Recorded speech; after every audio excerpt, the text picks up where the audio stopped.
आपण सगळ्यांनी बूथ कमिट्या ह्या निष्ठेने काम केल्या पाहिजेत। आता सगळ्यांनी गावं सांभाळा, गावात बूथ कमिटीला ऍक्टिव्ह करा, सगळ्या सामान्य माणसांशी संवाद वाढवा,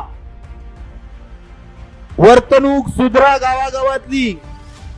आणि कुठल्याही परिस्थितीत आता विकासाचे काही काम आपण मागायचे नाही, जरा महिना 2 महिने थांबायचं, कळ काढायची, पण नंतर महाविकास आघाडीचं सत्ता येणार म्हणजे येणार। आणि ते आल्यानंतर मी तुम्हाला सांगतो, जबाबदारी घेतो बदनापूर विधानसभा मतदारसंघाची, की आपल्याला प्रचंड मोठा विकास आम्ही केल्याशिवाय गावागावातला राहणार नाही, हा विश्वास आम्ही तुम्हाला देतो।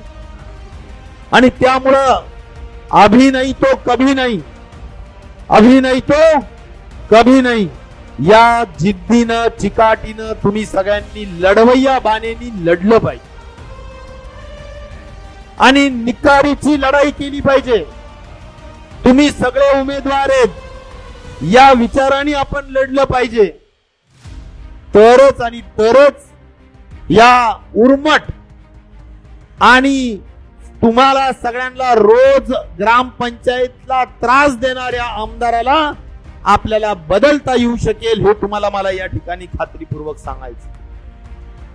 त्यामुळे हे सगळं काम मित्रांनो करायचंय आणि ती जिद्द घेऊन आज आपण या शिवस्वराज्य यात्रेला शुभेच्छा देऊया।